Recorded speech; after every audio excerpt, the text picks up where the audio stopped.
पूरी दुनिया के लोगों को, भारत के लोगों को, सनातनियों को, सभी को दिवाली की हार्दिक शुभकामनाएं। ऐसे ही आपके जीवन में दीप प्रज्वलित होते रहे।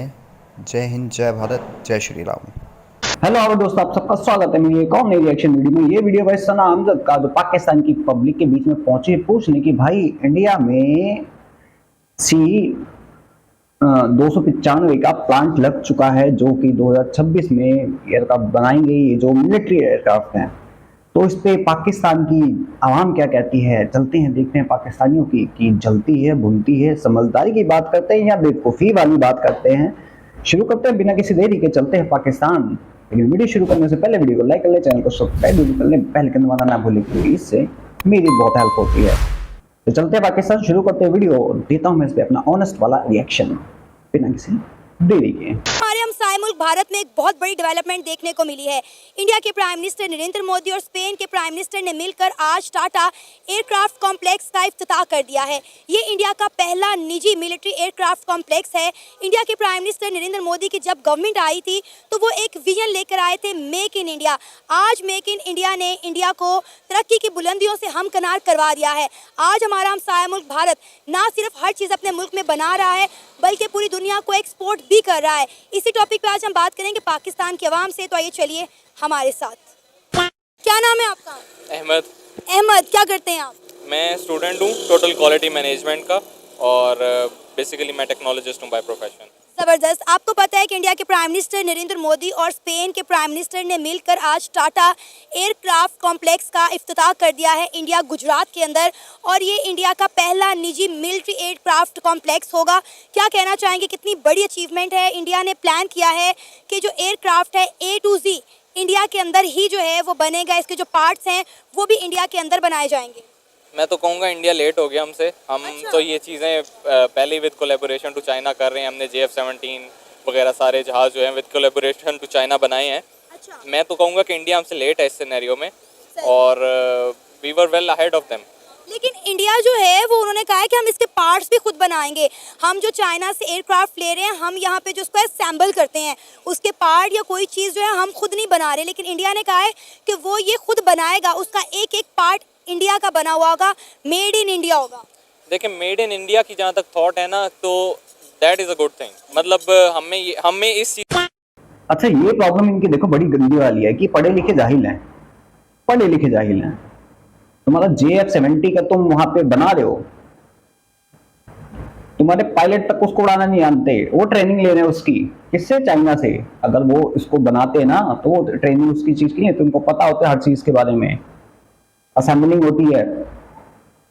क्यों वहां पे जब भी किसी सही करने जाते हैं तो वहां पे क्यों चाइनीज जाते हैं? तुम्हारा नाम क्यों नहीं आता कहीं भी?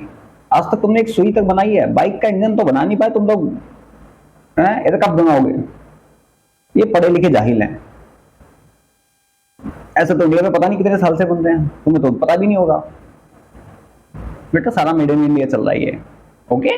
इस पे एम्फेसिस ज़्यादा करना चाहिए, मेड इन पाकिस्तान वाला सिनेरियो जो आता है, क्योंकि पिछले टेन्योर में, PTI के टेन्योर में एक बड़े ये कैंपेन चली थी मेड इन पाकिस्तान वाली, बट वो शट डाउन हो गई। वो एक बड़ी अच्छी कैंपेन थी क्योंकि हमारे जो लोकल प्रोडक्ट्स हैं ऑब्वियसली वो हमारी मार्केट को इन्हांस करेंगे और हमारे मार्केट को ऊपर लेके जाएंगे ग्लोबली।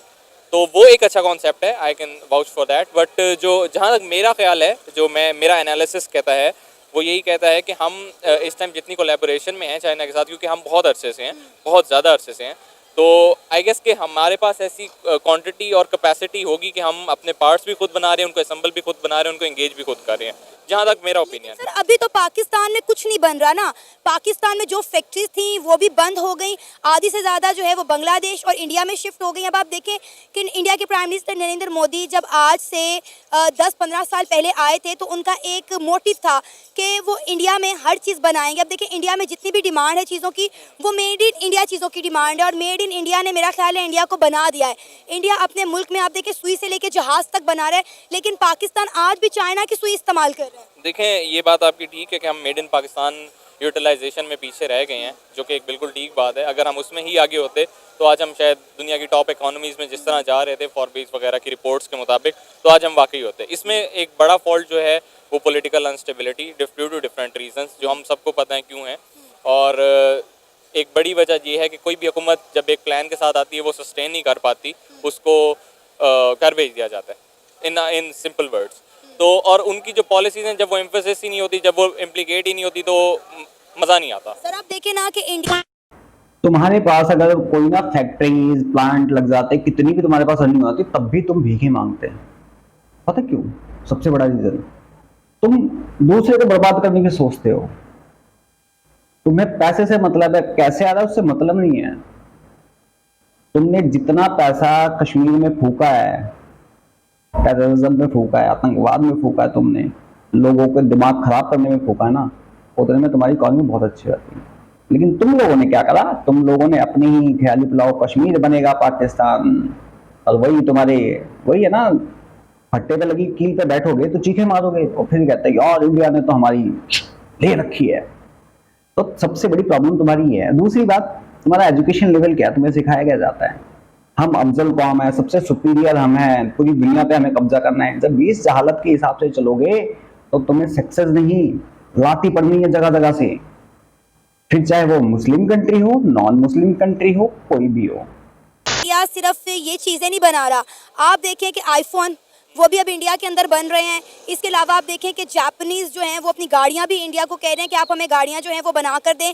इसके साथ साथ आप देखें कि जितना भी जो असला है रशिया के ताउन के साथ इंडिया के अंदर बनाया जा रहा है। हर बड़े से बड़ा मिसाइल, ब्रह्मोस मिसाइल की बात करें जो कुछ साल पहले इंडिया की जानिब से मियां चन्नू के मकाम पर मिस फायर हो गया था, वो भी इंडिया के अंदर बन रहा है, जिसकी पूरी दुनिया में डिमांड है। देखें, when you have a good economy तो आपको ग्लोबली चीज़ें आती हैं, आपके पास आती हैं, ऑब्वियसली मार्केट आपके पास आती है। इंडिया के पास नो डाउट एप्पल आया, गूगल के CEO वगैरह, ये सारे इंडियन, इवन इनके यूके का जो प्राइम मिनिस्टर है, he is also an Indian breed.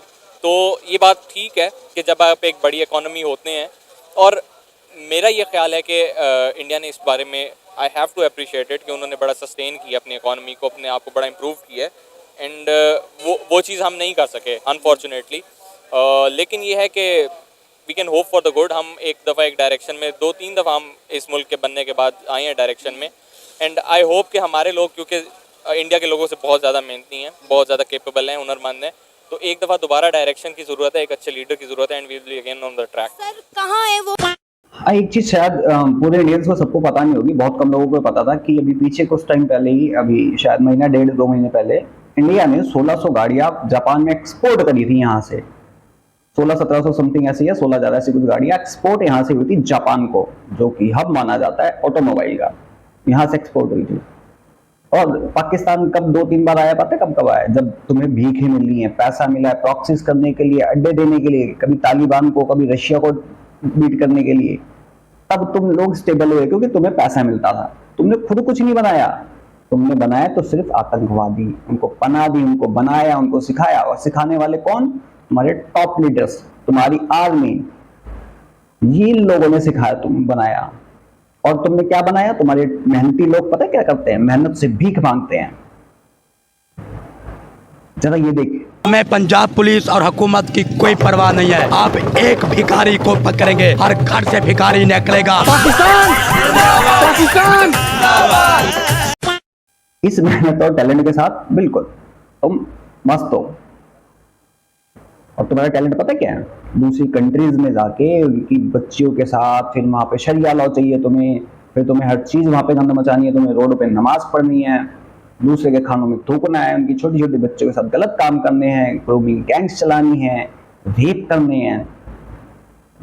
फिर चाहे टर्की हो, ग्रीस हो, जर्मनी हो, फ्रांस हो, यूके हो, यूएस हो, फिर चाहे सऊदीया हो, कतर हो, तुमने वहां पे भी जाके गंदी मचाने हैं। तो ये तुम्हारी मेहनत है और उस मेहनत का फल तुम्हें मिल रहा है। लतियाए जा रहे हो हर जगह से। हुनर कहाँ है, वो काबिलियत जो दुनिया को हमारी नजर नहीं आ रही। कल जर्मनी ने ना 90,000 वर्किंग वीजा अनाउंस किए हैं इंडियन स्किलफुल प्रोफेशनल के लिए, कि आप आएँ और हमारे मुल्क में आके काम करें, और दूसरे ममालिक धड़ाधड़ पाकिस्तानियों को डिपोर्ट कर रहे हैं। देखिए, ये बात आपकी ठीक है। उसकी एक बड़ी वजह ये है क्योंकि पाकिस्तानी ज़्यादा मूव करके बाहर की तरफ जा रहे हैं अपनी मर्जी की वजह से। उसमें अगर आप देखें तो बहुत अच्छे लोग, बहुत कंपैटिबल डॉक्टर्स, इंजीनियर्स जिनको मैं जानता हूँ, वो मुल्क से बाहर गए रिसेंट पास्ट में, और उन्होंने मतलब वहाँ जाके जॉब्स की हैं, और उन्होंने वहाँ जाके चीज़ों को कैरी ऑन की है। ये बात आपकी ठीक है, लेकिन और बाहर जो है बाकी जगह अपॉर्चुनिटीज़ मिल रही हैं, इंडिया को मतलब प्रेफरेंस दी जा रही है इन चीज़ों में, इसमें कोई डाउट नहीं है।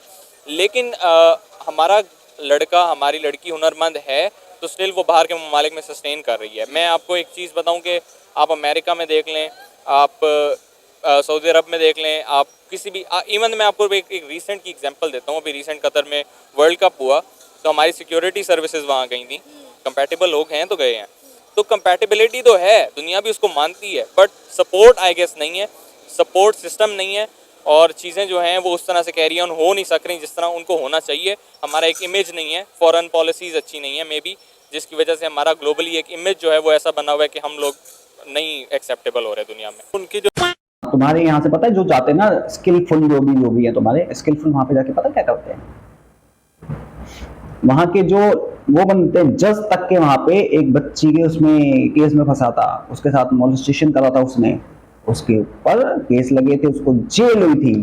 तुम्हारे स्किलफुल लोगों की हरकतें हैं और तुम्हारी ये डिग्री तक रिकॉग्नाइज नहीं की जाती और मुल्कों में तुम्हें वहां पे कुत्ते की तरह पहले भटकाया जाता है। तुम्हारे इंजीनियर जाके वहां पे टट्टियां साफ करते हैं, सुसु साफ करते हैं, पेट्रोल पंप पे खड़े होते हैं स्किलफुल तुम्हारे। और तुम्हारी सिक्योरिटी, पहले तुम अपने देश में तो देख लो, तुम वो फीफा में चले गए वहां पे कतर के अंदर, बस क्या सिक्योरिटी थी वहां पे फीफा के अंदर। वहीं कतर में कौन से साले यहाँ फटते फिरते हैं, कतर के अंदर तो ये नहीं है, खुद तुम्हारे बस की कुछ होता नहीं है। तभी हमें बुलाया गया था, इसलिए बुलाया गया था, सबसे सस्ते तुम पड़ते हो, 2 कौड़ी में बिक जाते हो, इसलिए तुम्हें बुलाया गया था वहां पे। और किसी देश की आर्मी वहां पे नहीं जाती, तुम बिकने वाले हो इसलिए बिक जाते हो। इतनी रिकॉग्नाइज करनी है तुमसे, टीटीपी वाले नहीं समझ ले, कच्चे के डाकू नहीं पकड़े जा रहे जाहिलो हैं। बाहर जाके तुम भीख मांग मांग के तुम अपने महल खड़े करते हो, तुम्हारे यहाँ के तुम मंत्री संतरी, तुम्हारे आर्मी चीफ वगैरह यहाँ से लूट के बाहर जाके बंदे टापू खरीदते हैं, ऐश आराम पापा जोन्स चलाते हैं। तो ये इनकी, हाँ ये है इनकी फ्रॉड करना, गंदे काम करना, वहां जाके गंदगी फैलाना, ये तुम्हारा स्किल, तुम्हारा टैलेंट है जो दुनिया को नजर आ रहा है। और दुनिया इसलिए ठोक रही है तुम्हें, और अच्छे से ठोक रही है। तुम लोगों की अगर हरकतें बताने लग जाओ ना तो सोच नहीं सकते। अभी 3-4 दिन पहले पता है तुम्हारे 9 पाकिस्तानियों को सर जुदा कर दिया पूरा, 9-10 को। अब तुम्हारे अगर कारनामे बताने लग जाओ ना, 90% ये लोग जेलों में मिलते हैं, 90% ये जेलों में मिलते हैं, 90% गंद मचाते हैं ये लोग। फिर चाहे कंट्री कोई सी भी हो भाई साहब, कोई भी कंट्री हो, अपने आप को अफजल बोलते हैं। जो ओरिजिनल लेंगे, मतलब जो सऊदी के है ओरिजिनल लेंगे, वो अपने आप को इतना वो नहीं दिखाते जितना ये दिखाते हैं। कहते वो मुसलमान थोड़ी ना है, वो तो काफिर हो गए हैं, ये बन चुके हैं, हम असली मुसलमान। बताओ। और इसी भ्रम में जीते हैं, सुपीरियर भ्रम में जीते हैं और जाके वहां गंद मचाते हैं, फिर पे ले जाते हैं। बाकी भाई आप सबको क्या लगता है इस भाई साहब की बातों पे, आप क्या कहना चाहते हो कमेंट सेक्शन में जरूर बताएं, और मेरे ओपिनियन के बारे में भी कमेंट सेक्शन में जरूर बताएं। बाकी मैं चलता हूं, मिलता हूं आप सबको किसी और वीडियो में, तब तक के लिए जय हिंद जय भारत। पूरी दुनिया के लोगों को, भारत के लोगों को, सनातनियों को, सभी को दिवाली की हार्दिक शुभकामनाएं। ऐसे ही आपके जीवन में दीप प्रज्वलित होते रहे। जय हिंद जय भारत, जय श्री राम।